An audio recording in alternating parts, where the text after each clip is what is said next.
एक राम अवतार उर्फ सोनू नाम का, जो कि मध्य प्रदेश का रहने वाला है और लंबे समय से ऋषिकेश में रह रहा है। ये पूर्व में भी चोरी के अपराध में जेल गया था यही ऋषिकेश से, और इसको सजा भी रही, कम से कम ये 1.5 साल के बाद आया था। और ये लगातार जैसे ही जेल से बाहर आए तो इसने अपना धंधा ही इसको बना दिया था।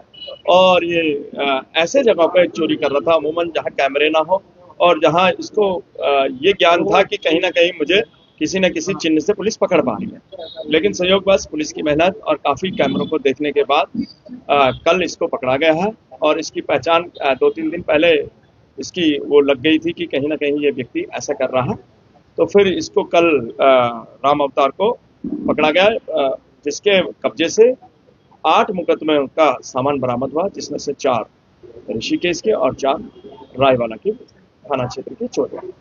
क्या सर ये मोबाइल का यूज करता था? ये बिल्कुल मोबाइल नहीं रखता है। इसे ये भी ज्ञान है कि मोबाइल रखना ठीक नहीं है, और ये मोबाइल नहीं रखता, न ही इसकी कहीं लोकेशन का कुछ ऐसी चीजें रखता। पारिवारिक स्थिति कुछ परिवार में? हाँ, इसकी परिवार में पूछा गया था तो इसके परिवार में इसकी पत्नी, जिससे कि इसने कुछ टाइम से इसका झगड़ा हो गया है, जो कि अपने यहाँ नहीं रहती, ये अकेले ही यहाँ कमरा लेकर रह रहा है। बीएचएल कॉलोनी के पास ही उधर कहीं इसने कमरा ले रखा। किस तरीके का काम ये करता था, किस जुड़ा हुआ था? ये जो इसने अभी प्रथम दृष्टया पूछताछ में बताया है कि ये शादी विवाह में चाय कॉफी बनाने का काम करता है। लगभग कितनी सामान बरामद हुआ इसके साथ? लगभग 7-8 लाख रुपए का सामान इससे बना।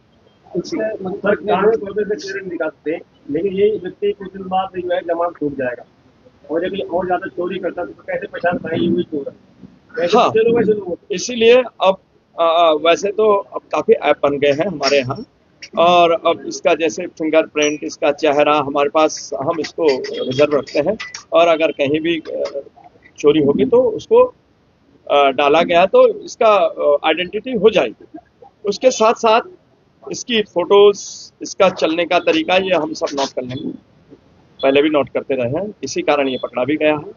और जहाँ तक सवाल है, अब ये काफी लंबे समय तक इसको जेल में रहना पड़ेगा, क्योंकि 8 मुकदमे इसने 8 जगह इसने चोरी किया है, इसका 8 मुकदमों का माल बरामद हुआ है, तो इसे जेल में लंबे समय रहना पड़ेगा।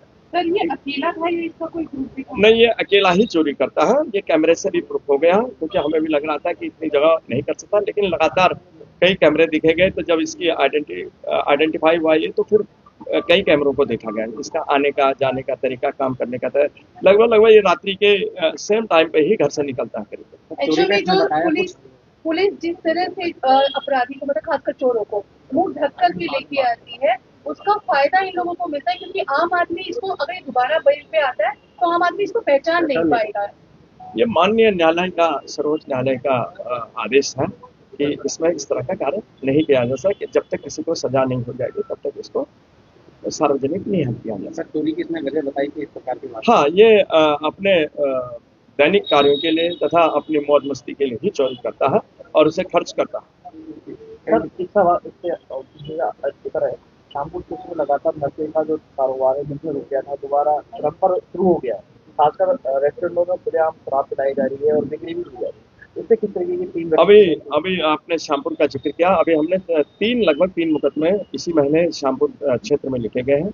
जैसे भी सूचना रहेगी, अभी कुछ त्योहारों का सीजन भी था, पुलिस काफी व्यस्ततम भी रही। आप इस पर पूर्ण प्रतिबंध लगाने का पुरजोर कोशिश की जाएगी और ऐसे लोगों को चिन्हित कर उनके विरुद्ध वैधानिक कार्रवाई की जाएगी।